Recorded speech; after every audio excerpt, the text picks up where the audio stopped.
할렐루야. 사랑하는 대강의 가족 여러분, 오늘 하루도 하나님의 말씀과 동행하는 삶이 되길 소망합니다. 오늘 함께 나눌 하나님의 말씀은 고린도전서 16장 1절에서 4절 말씀입니다. 성도를 위하는 연보에 관하여는 내가 갈라디아 교회들에게 명한 것 같이 너희도 그렇게 하라. 매주 첫날에 너희 각 사람이 수입에 따라 모아두어서 내가 갈 때에 연보를 하지 않게 하라. 내가 이를 때에 너희가 인정한 사람에게 편지를 주어 너희의 은혜를 예루살렘으로 가지고 가게 하리니 만일 나도 가는 것이 합당하면 그들이 나와 함께 가리라. 아멘. 오늘 본문은 연보에 대한 말씀입니다. 이 연보란 교회 사역을 위해서 돈이나 물건을 내는 일을 말하는데 요즘은 보통 연보라고 하지 않고 헌금이라고 합니다. 오늘은 이 헌금에 대해서 살펴보고자 합니다. 먼저는 헌금의 상당액은 구제를 위해서 쓰여야 합니다. 이 당시 예루살렘 교회의 교회적인 상황은 매우 어려웠습니다.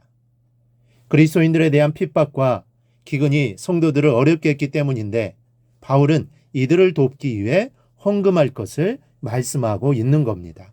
오늘 말씀에서 보듯이 헌금의 상당액은 구제를 위해 쓰이는 것이 마땅합니다.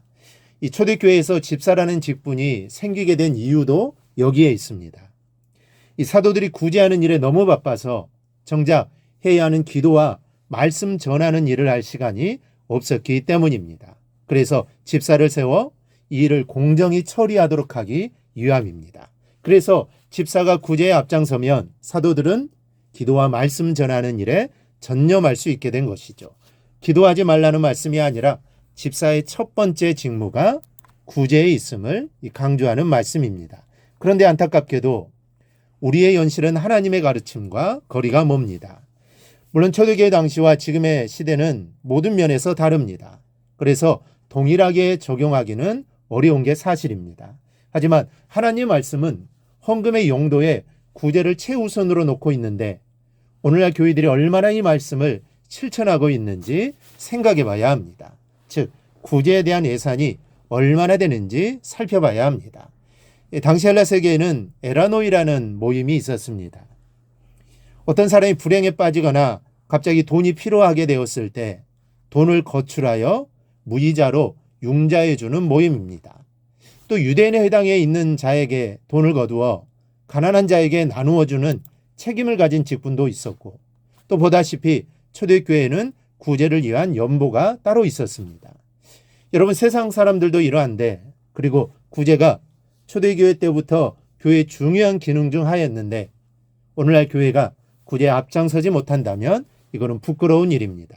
이 교회마다 각각의 형평과 이유가 있겠지만 그러나 교회는 구제에 힘써야 합니다.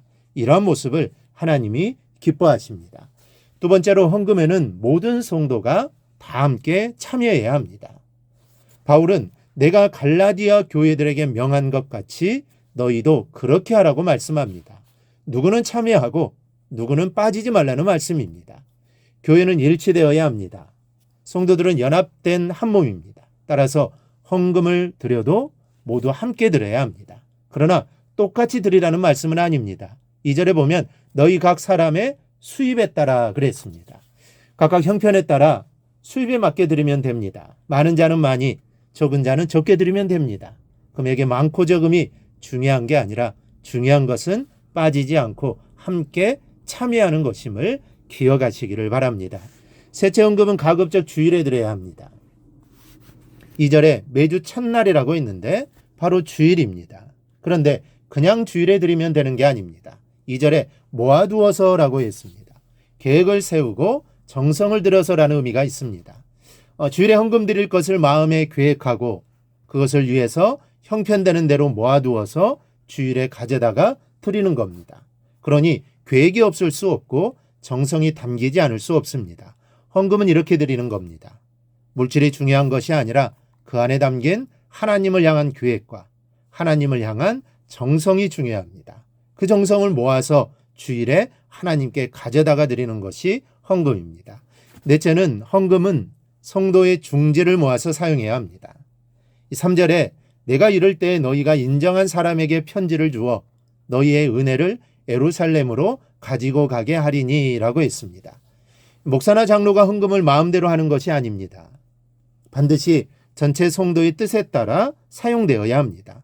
너희가 인정한 사람에게 편지를 주어라는 말이 그 뜻입니다. 인정한 사람을 세워 그 사람으로 책임지게 하라는 것인데, 인정한 사람을 세운다라는 것이 무엇입니까? 믿고 맡긴다는 뜻입니다. 내 의견까지 위임한다는 뜻입니다. 교회에서 위임받은 몇몇 사람이 예산을 세우고 전체 교인과 각 부서의 구성원에게 심의를 받은 것은 바로 이것을 위한 겁니다. 그래서 우리 교회대 예결산위원회가 모여 예산을 세우고 공동의회를 통해 전체 교인들의 심의를 통해 결정하는 것입니다. 여러분, 우리가 바르게 헌금을 드리고 드려진 귀한 헌금을 하나님의 뜻에 따라 적절하게 사용할 수 있기를 바랍니다.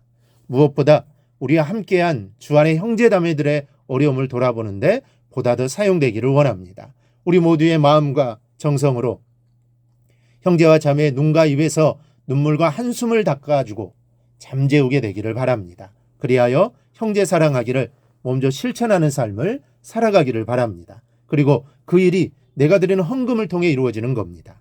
이 사실을 기억하고 헌금할 때마다 올바른 방법으로 드리고 그 헌금이 하나님의 뜻대로 사용되기를 위해 기도하는 삶을 살아가기를 주님의 이름으로 축원합니다.